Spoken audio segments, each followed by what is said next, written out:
किसी ने बड़ी कमाल की बात कही है कि इंसान की समझ सिर्फ इतनी सी होती है कि उसे जानवर बोलो तो नाराज़ हो जाता है और शेर बोलो तो खुश हो जाता है, जबकि शेर भी एक जानवर ही है।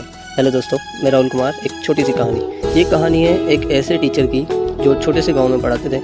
उनके लाइफ में सब कुछ परफेक्ट चल रहा था। बेटा था जिसकी पढ़ाई पूरी होने वाली थी, बेटी थी जिसकी उम्र शादी की हो चली थी, वाइफ थी, यानी कि कुल मिलाकर हैप्पी लाइफ जी रहे थे। लेकिन एक दिन उनके दिमाग में ऐसा ख्याल आया जिसने सब कुछ तबाह कर दिया। इनको लगने लगा इनकी वजह से घर वाले खुश हैं। इन्हें ये ख्याल आ गया कि मैं हूँ तो ये लोग जी पा रहे हैं, वरना इनकी ज़िंदगी तबाह हो जाएगी, बर्बाद हो जाएगी। धीरे धीरे ये ख्याल कब घमंड में बदल गया इन्हें पता नहीं चला, पर इसी बीच इन्हें खुद के लिए ऐसा लगने लगा कि मैं घमंड कर रहा हूँ, मैं गलत इंसान बन रहा हूँ, मैं एक टीचर हूँ, मुझे ऐसा नहीं करना चाहिए। पर हर चीज़ में इन्हें घमंड नज़र आने लगा। एक दिन गांव में एक महात्मा आए। महात्मा का प्रवचन था।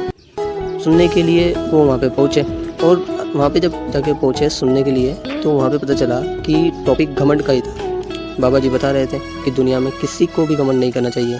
हमें नहीं सोचना चाहिए कि मेरी वजह से मेरे घर में सब कुछ अच्छा चल रहा है, मेरी वजह से मेरी कंपनी है, मेरा ऑफिस है, मेरी वजह से मेरे घर में सब खुशियाँ हैं। बाबा जी ये कह रहे थे कि दुनिया में बहुत लोग आए हैं और बहुत लोग गए हैं, लेकिन दुनिया वैसे की वैसे ही है, हैप्पी रहती है। कभी कभी चुनौतियाँ भी आती हैं, लेकिन हम ये सोचना बंद करना चाहिए कि घमंड ही सब कुछ होता है, क्योंकि घमंड तो राजा रावण का भी नहीं चला। बाबा का प्रवचन थोड़ी देर में ख़त्म हो गया।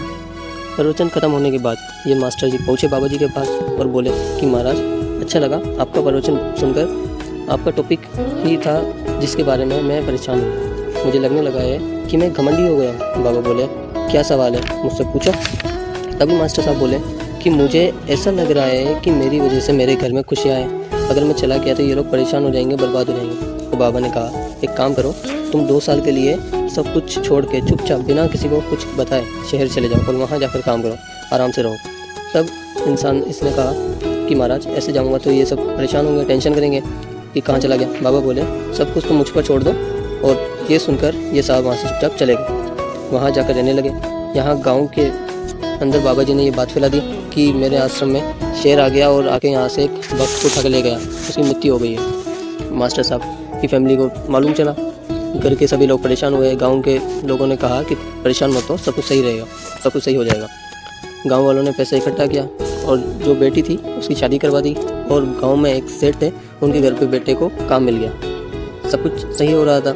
2 साल बाद मास्टर साहब दोबारा गाँव आते हैं और गाँव आकर देखते हैं कि यहाँ पर सब कुछ सही चल रहा है, सब कुछ पहले जैसा हो गया है। वो जो मुसीबतें थी उन सबसे उभर चुके हैं। और ये सब जब देखते हैं तो उन्हें समझ में आता है कि दुनिया में किसी के भी होने से कोई फ़र्क नहीं पड़ता है, किसी के रहने से, करने से काम नहीं चलता है। सब इंसान इस दुनिया में अपनी किस्मत, अपनी मेहनत से खा रहे हैं। वो अंदर आए घर पर और घर वालों से माफ़ी मांगी।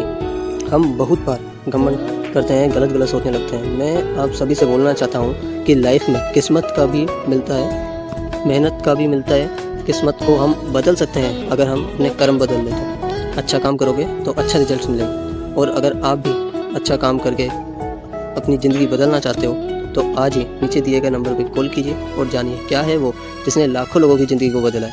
Thank you, wish you well. You can if you think you can.